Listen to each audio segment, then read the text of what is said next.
to the line. Caller, good evening. Welcome to 124 East Main. Hey, how you doing? Doing good, and you? Pretty good, pretty good. I put my TV down so that I don't get all kind of feedback. Thank you. Y'all were talking about Barack Obama and what's going on with the campaign. Yeah. There's a few points that probably everybody needs to kind of look into, and I'm doing the same thing myself, so I don't want to jump too far and say that I know this completely facts. Okay. But Palin, the VP that was just picked by McCain, yes, she has got experience as a chief executive officer in the form of a mayor for the city. Right. That she was in. So, but again, she was a mayor. She's had local experience. She's had state experience. But again, right. How's that going to help when you're the second highest ranking officer in the nation? That's what I'm trying to figure out. Yeah, and I agree, and that's something that you got to look at. Right. You also have the fact that I'm getting some feedback here. Yeah, go ahead. Turn down your TV. I'm not hearing it here, so you're doing pretty good. So you can keep going. Okay. The other thing is about the experience foreign affairs. Both McCain and Obama probably don't have a lot, either one of them. Right. Yes. I don't think that Obama's foreign experience that he's got, I think that people are counting that he's lived in other countries before, and I don't think that is a foreign relations issue there. No. And you're it's that is not correct. That, and again, this is where Barack Obama's inexperience was going to play a factor, which is why he was very smart in picking Joseph Biden as his running mate. Joe Biden's been in the Senate for Lord knows how long, and he has the know-how as a former member of the Senate Foreign Relations Committee, and I believe a former chairman of that committee, to know what's going on and how to help Barack play his cards right with that particular department. Mr. Caller? Just say something about Palin was just governor for the last 2 years.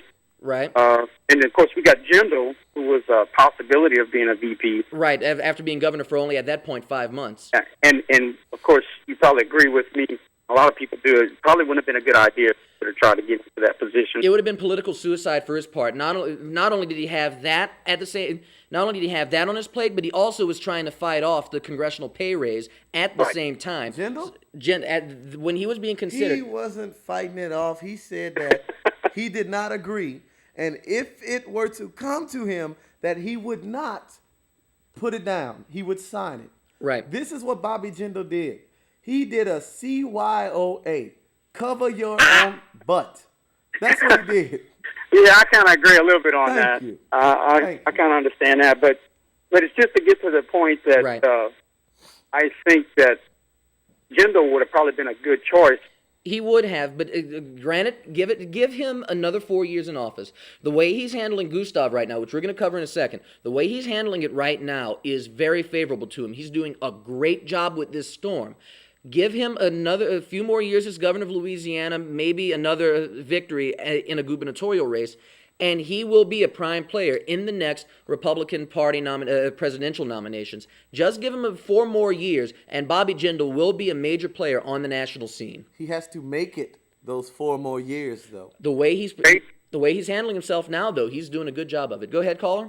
I think the race is going to be a real good race because I've never voted Democrat before. I don't believe in their stance or their way of doing things. Right.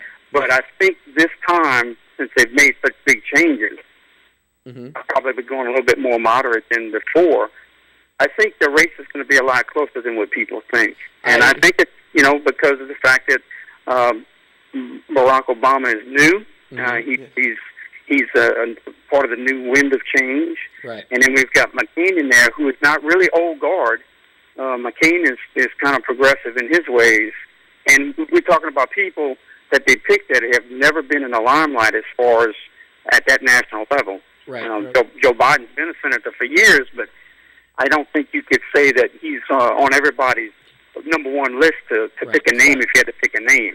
I hate to cut you off right there. I have another call coming in. That's Thank fine. you for calling, caller. Thank you. Have a great night. You too. Caller, you're live on 124 East Main. Go ahead.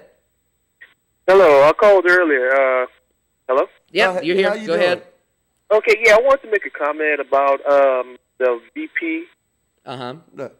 Republican. I think it's almost like a slap in the, not really a slap in the face, but insulting the intelligence of the Republicans by his maverick move of choosing her for VP How so? over more experienced candidates. How I so? agree. Go ahead. Explain that. I haven't heard that viewpoint yet. Go ahead.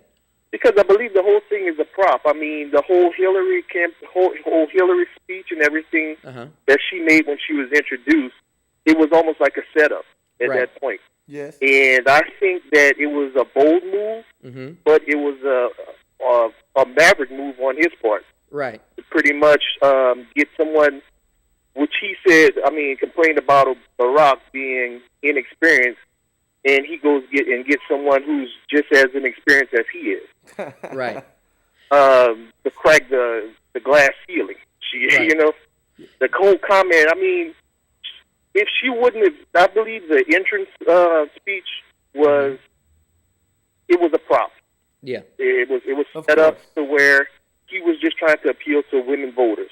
And I think you're right there, because he knows that if he can pull some of the female vote in, it might be able to help him. But it also makes me wonder why, if he has to resort to that tactic, how strong of a chance does McCain feel he has just with his core base? That's the scary part.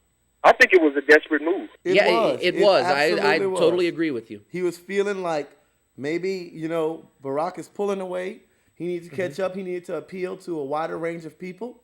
He wasn't getting as much support as he would have liked in the female voter section. Right. So he had to do something drastic. Absolutely. You are absolutely right. Now let me ask you this. I'm not sure what your party, if you're a Republican, Democrat. Independent. As a Republican, wouldn't you be offended by that move? I would be more offended by the fact, as a Republican, if I were a Republican, I would be more offended by the fact that he didn't put someone else that had more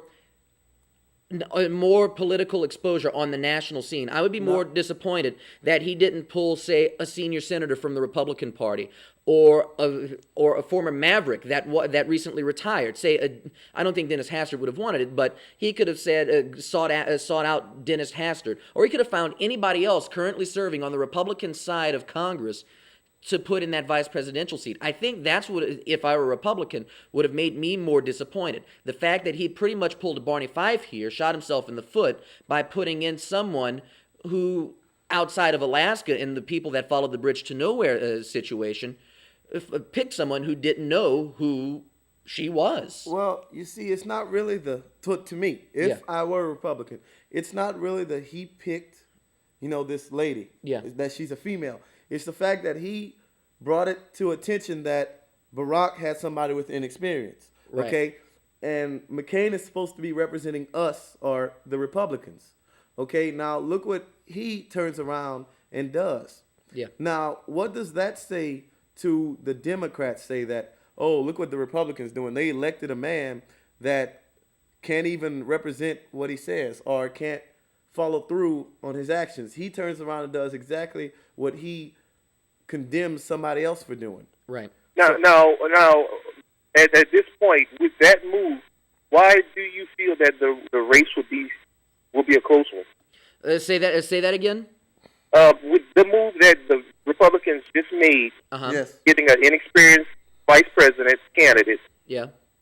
what makes you or makes anyone believe that it would be a close race? I mean, what would that move would make a Republican still support that Republican ticket? I guess just because of name recognition and the brand John McCain has. Just that name, I think, will be the saving grace. And I think people are going to overlook, the Republicans anyway, are going to overlook Sarah Palin's inexperience and vote just on McCain. Now, now again, it's a scary proposition. Should John McCain, God forbid, drop dead after being elected president, and Sarah Palin is left in office, then we might be up a creek without a paddle. But again, We will be up a creek without a paddle. that's something that would have to be seen. But again, Republicans would vote for John McCain, one, because of the Republican after his name, two, because of his name. Now, the other question that raises, and I'm glad you mentioned that, how many Republicans are going to jump over to the Libertarian Party and vote for Bob Barr, the former Republican congressman who's now running on the Libertarian ticket for the presidency? Who's pretty much another Ralph Nader. Absolutely, you're absolutely right. And that's the other wild card in this. Ralph. By pulling away some votes, that might actually help the Republican Party. Or, excuse me, no, take that back. That might actually hurt them. I got another call coming in, but thank you for your call. Thank you. Thank you, guys. You have a good night. We got to stop doing that. Sorry, Caller. line is busy. That line is busy, and the caller on line one just hung up. If you